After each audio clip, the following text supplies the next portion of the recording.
I'm Horace Mbanza, Regional Managing Director for Makini Schools and GIS in Botswana. Both are Advitech schools outside of South Africa. All right.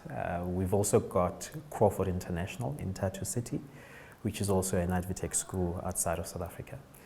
Advitech is the largest private education provider on the African continent, with 3 divisions: the schools division, the tertiary division, and the resourcing division. The schools division has about 108 schools across Africa. The tertiary division, also known as the university division, has 32 universities.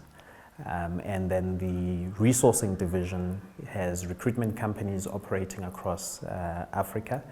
The focus of recruitment agencies is to find employment for candidates. Makini Schools were acquired by Advitech in 2018, and which means that Makini is now part of the largest service provider or private education provider in Africa. Advitech is known over the years for its academic excellence, and Makini is well known for its academic excellence. It's an iconic private education brand in Kenya, and Advitech seeks to continue with enhancement around the provision of quality academics. The focus is really to enhance value for our learners and our parents. The focus is to ensure that we aid learning as much as possible.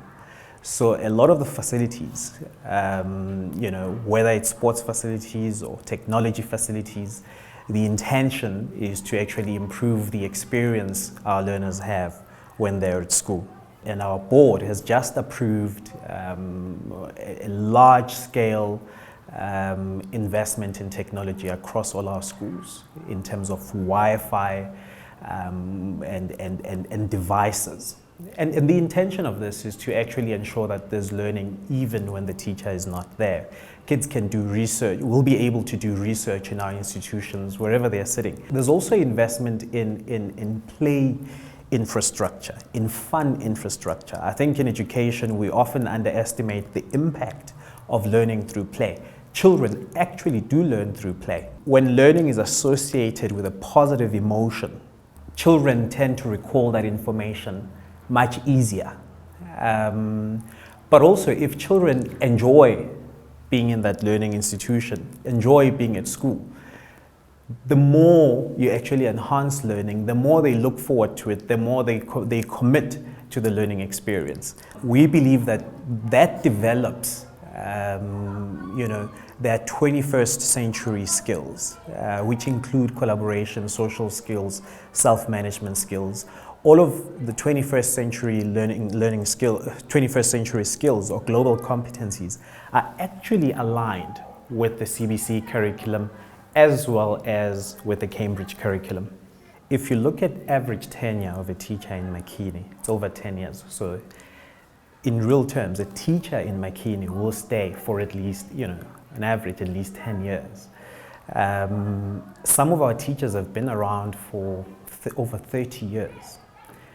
And I think that's where it starts, with our teachers, the quality of the teacher that we have. Over the last 2.5 years, we've actually moved the level of teachers with master's degrees from 3% to 6%. Because teachers spend, if you look at the time a child is in school, they spend most of it with a teacher. You've got to have a high caliber teacher teaching the child. And that teacher needs to understand the need to shift in terms of modern approaches to education, to shift from teacher-centered education to actually learner-centered education. So yeah, I cannot emphasize the role of a teacher enough in making sure that we deliver on quality academics.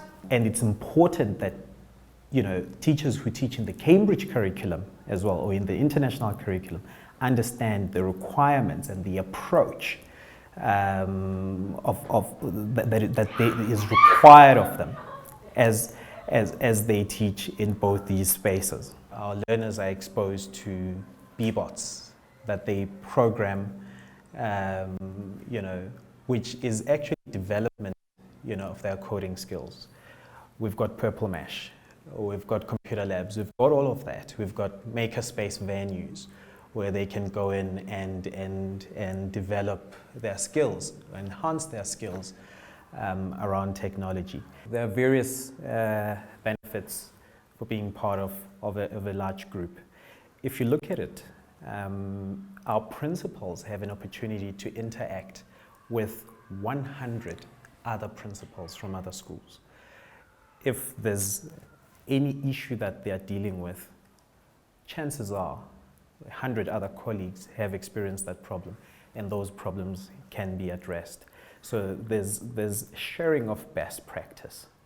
Already within the group, we already do benchmarking assessments. Now understand, if you've got access to over 30,000 learners and you're able to benchmark and understand where learners at the age of 6 should be and understand where our learners are, that opportunity is fantastic. And if we were a standalone brand that was not part of the Advitech group, we would not have that. Secondly, we've got access to the central academics team of Advitech. They go to schools, they provide training opportunities, training and development of staff. So a teacher in Makini, yes, take a typical mathematics teacher. They might be teaching mathematics, but they've got such a big team behind them, assisting and helping to ensure that they deliver the best lesson possible. Whereas if it was a standalone school, those opportunities would not exist. So we've got an academic director in Makini who looks after academics. You've got a central academics team that actually comes in and actually assesses, trains, develops those teachers, and improves how we deliver our lessons. Again, that's just a strength that's just to mention a few strengths that Makini now has by being part of a large private education group. What is more exciting is a new development that is being piloted in Advitech, a system called AdviLearn. What that is going to do is that it's going to ensure that there's learning that continues even when the teacher is not there. So, in a normal day at school, a child goes, attends their classes, plays at break, probably does extramural activities after school, and then goes home, does their homework. And once we're done with the piloting phase, we're actually going to introduce it across Makini schools. And we believe it's going to be a key differentiator for us, and it's going to aid learning, But the benefit about it that I see for our students is that it's going to enable them to learn not just when the teacher is there. Because yes, it's a link that says do these sums, but the child also has an opportunity, if they get stuck, to actually watch a video. That link has a video on how to actually, solve a particular mathematical problem, or to solve whatever equation. It's going to have a focus on English, maths, and science. So a child watches a video and attempts to solve the problem. So they can stop at any point. But if you look at it, watching that video and actually practicing, that in itself is a learning experience. It's just that it's outside of the classroom, it is at home, and it also enables then the teacher to actually have access to information, key information that can help them in targeting learning areas that may be problematic for children.